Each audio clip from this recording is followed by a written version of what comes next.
మాదిరిగా అనర్గళంగా ఇంగ్లీష్తో మాట్లాడుతూ పెద్ద పెద్ద కంపెనీలతో లక్షల రూపాయల జీతాలు తీసుకుంటూ మన పిల్లలు మన తలరాతలు మార్చే ఎన్నికలు ఈ ఎన్నికలు అని చెప్పి ప్రతి ఇంటికి వెళ్ళి చెప్పండి. పేదవాడు బతకాలన్నా, పేదవాడికి మంచి జరగాలన్నా, పేదవాడికి భవిష్యత్తు ఉండాలన్నా అది కేవలం ఒక్క మీ బిడ్డ ముఖ్యమంత్రిగా ఉంటే మాత్రమే జరుగుతుంది అని చెప్పి ప్రతి ఇంటికి వెళ్ళి చెప్పండి. ఈరోజు చెడిపోయిన రాజకీయ వ్యవస్థలో ఒక మార్పు తీసుకొచ్చింది మీ బిడ్డ అని చెప్పండి. ఎన్నికలంటే ఒక ఎన్నికల మేనిఫెస్టో ఇస్తారు, ఎన్నికలకు ముందు కేజీ బంగారం ఇస్తాము అని చెప్పి మాట చెప్తారు, ఎన్నికల ముందు ప్రతి ఇంటికి బెంజ్ కార్ ఇస్తామని చెప్పి కూడా మోసం చేస్తారు. కానీ విశ్వసనీయతకు నిజంగా అర్థం చెప్పిన వ్యక్తి మాత్రం ఒక్క మీ బిడ్డ మాత్రమే అని ప్రతి ఇంటికి వెళ్ళి చెప్పండి.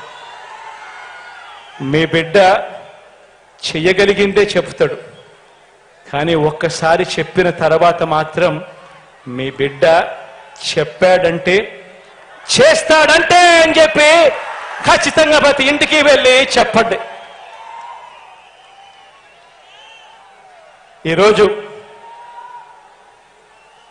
ఈ 56 నెలల్లోనే ఇచ్చిన ఏ స్కీమ్ అయినా, ఏ మంచైనా అవి కొనసాగాలన్నా, భవిష్యత్తులో ఇవి పెరగాలన్నా, ఇంటికే ఆ పెన్షన్, ఇంటికే ఆ డీబీటీ స్కీములు, ఆ మంచి జరగాలన్నా మీ అన్న ప్రభుత్వం మాత్రమే చేయగలదని, ప్రతిపక్షాలకు ఓటు వేయటం అంటే దాని అర్థం మాకు ఈ స్కీములన్నీ వద్దు, ఈ స్కీములు రద్దుకు మీరే ఆమోదం తెలిపినట్టే అని లంచాలు వివక్షతో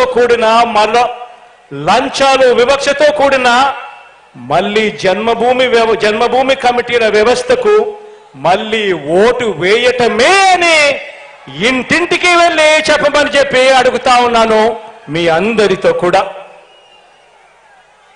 ఇలా ఏ మంచి చేయని వీరంతా, పొత్తు లేకపోతే పోటీ చేయటానికి అభ్యర్థులే లేని వీరంతా పెద్ద పెద్ద డైలాగులు కొడతా ఉంటే కొన్ని సామెతలు గుర్తుకొస్తా ఉన్నాయి. ఓటికుండకు మోత ఎక్కువ, ఉత్తగొడ్డుకు అరుపులు ఎక్కువ, చేతగాని వాడికి మాటలు ఎక్కువ అన్న సామెతలు గుర్తుకు వస్తా ఉన్నాయి.